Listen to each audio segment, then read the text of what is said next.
Saudara, salam jumpa lagi di dalam Sapaan Gembala GKI. Dan hari ini kita mengangkat tema mujizat itu nyata. Saudara, apakah Anda percaya mujizat? Saya menduga Anda akan menjawab, ya, saya percaya. Tetapi mungkin juga ada yang menjawab ragu dan menganggapnya sebagai sebuah istilah yang klise. Mengapa demikian? Karena mujizat hanya bisa dijumpai di dalam bahasa agama tetapi tidak di dalam pengalaman hidup yang konkret. Bukankah demikian kenyataannya? Sekalipun dikatakan mujizat itu nyata, namun senyata apakah mujizat itu? Ataukah mujizat hanyalah cara agama meninabobokan orang di dalam menghadapi pengalaman hidupnya yang pahit? Sehingga mujizat pada dasarnya tidak nyata? Bagaimanakah kita harus memahami mujizat? Saudara, narasi perkawinan di Kana disebut sebagai tanda ajaib Yesus yang pertama dibuatnya. Demikian narasi Yohanes. Selengkapnya di dalam Yohanes 2 ayat 11 dikatakan, hal itu dibuat Yesus di Kana yang di Galilea sebagai yang pertama dari tanda-tandanya. Dan dengan itu ia telah menyatakan kemuliaannya dan murid-muridnya percaya kepadanya. Dalam narasi ini dikisahkan bagaimana Yesus mengubah air menjadi anggur. Sebuah mujizatkah? Ya, benar. Ajaib, karena telah terjadi perubahan substansi dari air menjadi anggur. Namun haruskah kita menyebutnya sebagai mujizat hanya ketika air berubah menjadi anggur? Bagaimana seandainya air tetap air dan tidak pernah berubah menjadi anggur? Tidak terjadi mujizatkah? Di manakah sesungguhnya letak kemujizatan narasi ini? Saudara, memang mujizat memiliki sifat extraordinary, sesuatu yang tidak alamiah atau tidak biasa. Namun tidak berarti yang ordinary atau yang biasa-biasa saja dan alamiah menjadi bukan mujizat. Kata semeion yang berarti tanda tidak selalu harus berarti sesuatu yang luar biasa atau extraordinary. Tetapi apapun sifat dan bentuknya, semeion merupakan penanda terjadinya sesuatu yang berarti. Itu berarti mujizat sesungguhnya adalah cara Tuhan menunjukkan sesuatu kepada umatnya untuk tujuan tertentu. Apapun itu bentuknya, entah itu luar biasa atau sesuatu yang tampaknya biasa-biasa saja.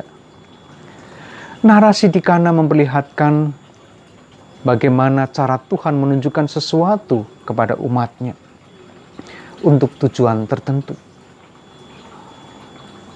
Yaitu saat Maria membawa kesulitan, krisis yang dialami di dalam pesta itu yang dikatakan mereka kehabisan anggur.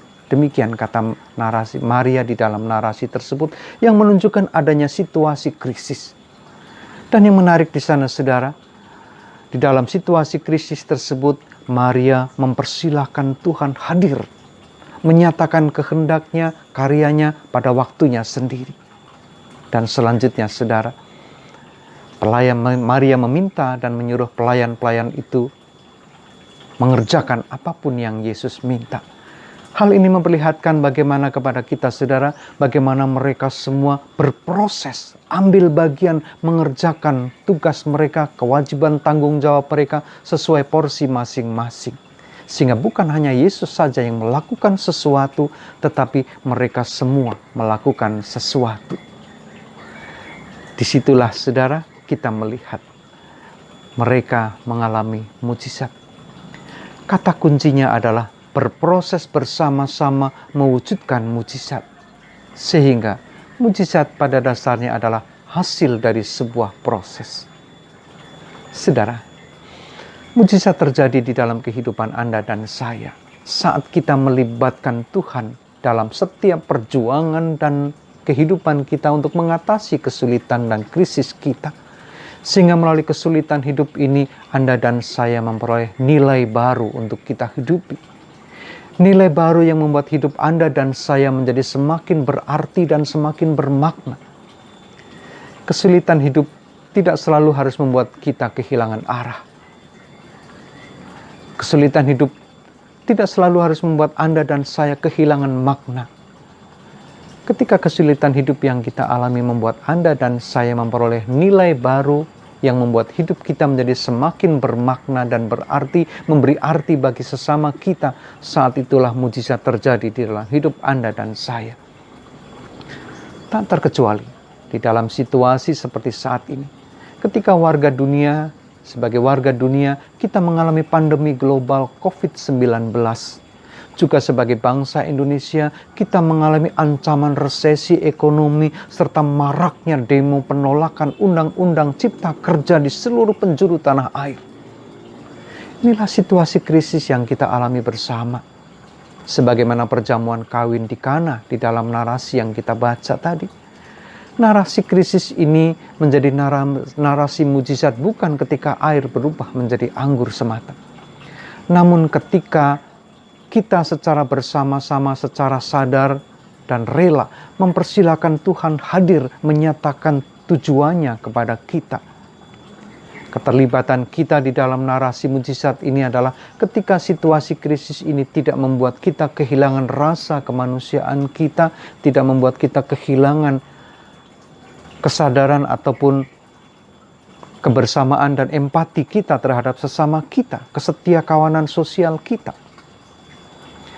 Narasi krisis ini membuat kita memberikan ruang bagi kita. Situasi krisis memberi ruang bagi kita untuk mengalami cara menggereja secara baru dan cara menjalani hidup sehari-hari di dalam kesadaran yang baru.